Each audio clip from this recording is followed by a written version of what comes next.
came into the debate as if he were a boxer who had come in sweaty, steamed, ready to go. And that was the problem.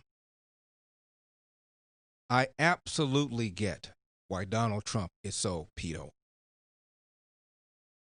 Of course, people that hate his guts don't understand that.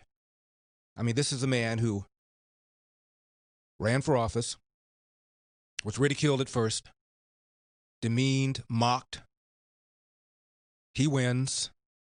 25% of the Democrat delegation does not show up for his inaugural. Can you imagine if 25% of Republicans, because Obama wanted to pull out from Iraq, because Obama wanted to do something like Obamacare, because Obama wanted to radically change the country, what would happen if 25% of the Republican caucus didn't show up for Obama's inaugural? Are you kidding me?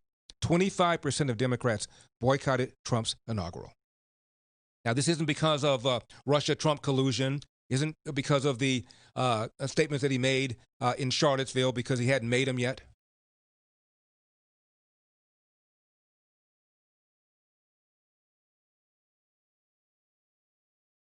They boycotted his inaugural. And several of them never attended any of his State of the Union speeches, including the late John Lewis. The attempt to invoke the 25th Amendment, that's what prompted President Trump to put on his doctor to show people he wasn't insane. AOC says the biggest reason she felt Donald Trump should be impeached and thrown out of office is not because of any of the stuff I just now mentioned, but because, in her opinion, he is violating the Emoluments Clause, meaning that he's getting money as a government official he shouldn't be getting. And then, of course, we had the 2.5-year investigation of Russia-Trump collusion, all based upon mostly sketchy, phony, thin stuff that they would not have used against somebody that they like. Oh, did I mention he was impeached? All of this happened in 3.5 years. And the man is down just 6 points or so in the latest national poll. It's extraordinary what he's accomplished given the pressure he's been under. So this is why he was so angry. And I absolutely understand. But this is about winning over the so-called independents, the swing voters. We talked about them yesterday. How somebody could be a swing voter, how somebody could not know whether or not they want a party that wants to raise taxes, a party that wants porous borders, a party that wants to appoint judges that don't believe there's a Second Amendment, a right to individual, to keep and bear arms in the Second Amendment, a party that considers the Constitution a living, breathing document they can put any damn thing they want into it, a party that's regulating and regulating and regulating, a party that wants to fight climate change, even though the climate is always changing, even though it is highly debatable about the extent to which man is added to the climate change. This is the party that talks about free college tuition, debt forgiveness, a party that wants to establish a commission to study reparations, the extraction of money from people who were never slave owners to be given to people who were never slaves. You don't know whether or not you want to be in that party or a party that wants to secure the borders, a party that has a commonsensical approach to foreign affairs. Notice that when Donald Trump came in, changed the rules of engagement, ISIS, which one time controlled territory as large as the state of Ohio, got crushed. He cut taxes. He lowered regulations.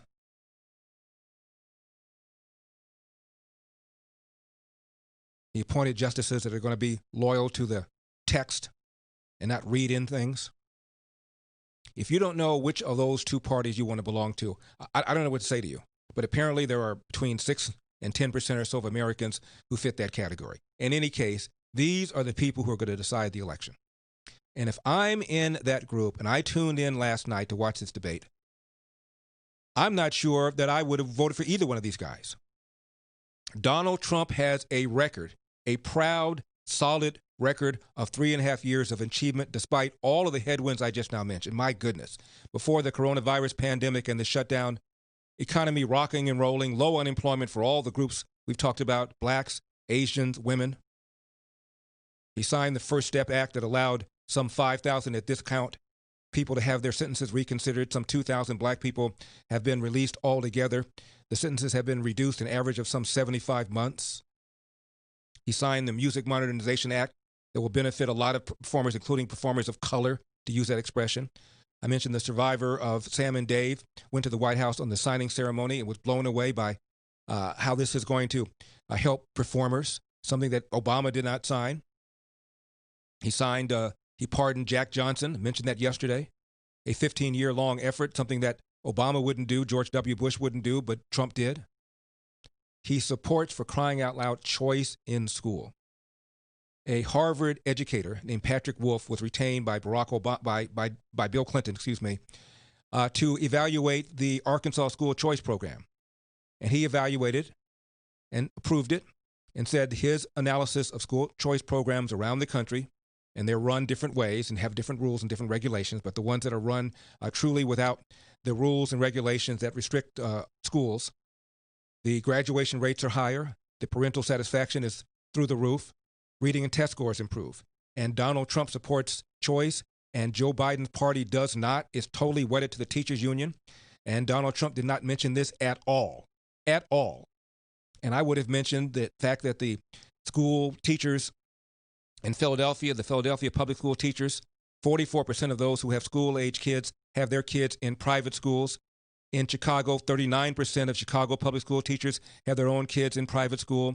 In LA, it's about 28%, as opposed to roughly 10% of families nationwide who have their kids in private school, 6% of black families who do.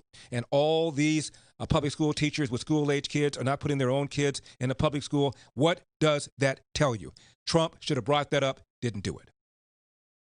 On immigration, Joe Biden wants a pathway to citizenship for what one researcher from Yale estimates will be 20 million illegal aliens, maybe as many as 25 million. Trump did not mention it that way.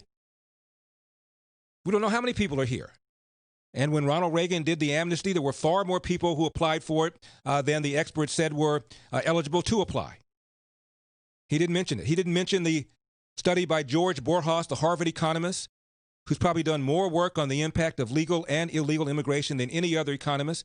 And he said, yes, there are winners and losers behind illegal immigration. The employers who hire them with lower fees than they otherwise would pay American workers are clearly a benefit. People who buy goods and pay less money for it than if it was produced by an American worker benefits. The illegal aliens themselves benefit.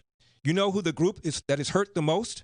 Trump should have said, black and brown people living in the inner city who are unskilled, who have to compete for jobs they would otherwise hold, and whose wages are held down by the presence of these illegal workers. Trump didn't mention it. And he didn't mention that black and brown parents living in the inner city, according to polls, want choice, but white parents, Democrats living in the suburbs, don't, who wouldn't put their kid in the inner city school if you gave them money. Trump didn't bring this up.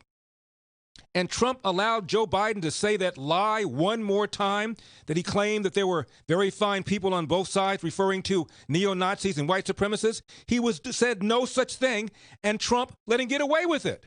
He could have done a number on that and then done a number on Joe Biden's lies about his civil rights record. All of this was left on the table. I'm Larry Elder.